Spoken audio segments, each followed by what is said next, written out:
What's up, y'all? Saturday morning, on my way to work. Saturday morning vibes, Saturday morning, all of that. Because today, it's going to be another beautiful day. I like to speak things into existence. That is the Saturday vibe. To make everything that I would view bad, turn it into something good. Make it a moment for me to show my bravery, to show my compassion, my love, my patience, all that, turn it into something good. And for a lot of people, they be like, yo, what you mean turn everything into good? You can't do that with everything, but you can though. And I'm gonna tell you how. Because no matter if it's a bad test, a bad situation, bad circumstances, you can be someone that can be viewed as someone that was positive and uplifting or whatever that situation or that moment in time would need for those around you and for yourself. Whether it's self-control because somebody says something to you, you can show that in that moment where somebody else might have did something to you where you feel the need to react. And sometimes when we be patient, a person's punishment for their actions is already coming. So we need to stay within ourselves and to let the universe decide what somebody else is deserving. You know what I mean? Because sometimes we hitting back because karma hit us. And then we retaliate and only setting the ball right back in motion. Like, just restarting the whole process all over again. So, I say all that to say, you gotta be a person that's aware. You gotta be someone that's aware of the different things that's going on. Period. You know what I mean? Self-awareness.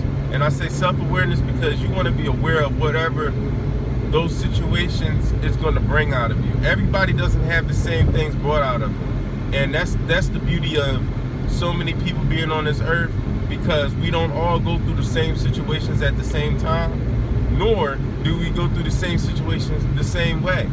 Because if somebody does something to me, it's because of it's because of who they think I am, who other people around them have portrayed themselves to be, and what I might be deserving. So what I'm saying all that to say is that, you know, every situation is almost predetermined to a certain extent. Now, your actions in that moment is what, you know what I mean, is what controls the variable. Because we can't control anyone else. And sometimes our situations is brought onto us because of the very things that, you know, it's a test. It's a test exactly for who we are. And then, honestly, somebody can have the same test as us and fail and pass in different areas. So, I say all that to say, you just gotta be on top of who you are. We spend too much time pointing fingers and respecting other people for what they do, when it's the very essence of who we are that's being forgotten and left behind. We have to embody being ourselves, but the best version of ourselves. And when we do that, we become the very people that we view as great or special or different or better, you know, in our minds. Not literally, but in our minds. You know, we can tell ourselves to the extent that our heart believes it. You know, so Saturday morning, y'all, it's all about focusing on being self-aware. You know what I mean? Making the most of your situations and trying to be the best version or the better version of yourself in those situations than you were the previous time before. So, it's not easy. It's not. Because a lot of times the very things that make us mad and angry are deeply rooted in us. And it's for a reason. And sometimes we feel that we're standing up for ourselves because for a lot of our lives we didn't do it We didn't stand up for ourselves. And for others, it's not really about standing up for themselves. It's about imputing fear and establishing dominance, you know what I mean? So that the other person doesn't think that they are lacking respect. So, you know, me, I'm out of that stage. I don't feel the need to prove to people who I am. I'm a very defensive person. I still am, because I'm working on it. I'm a very defensive person. I think like that in everything. And you know, it's basketball. When I play football, I didn't even want to play offense. I want to play defense.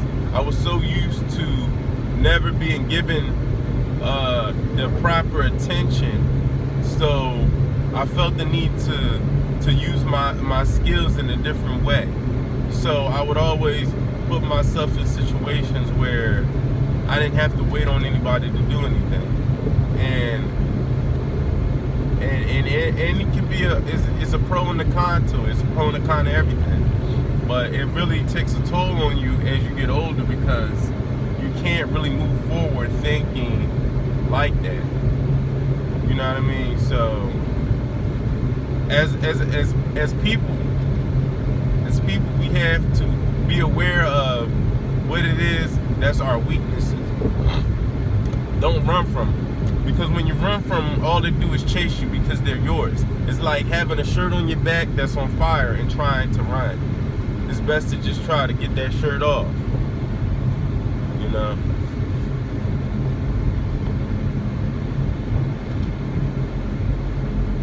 It's best to just try to get the shirt off.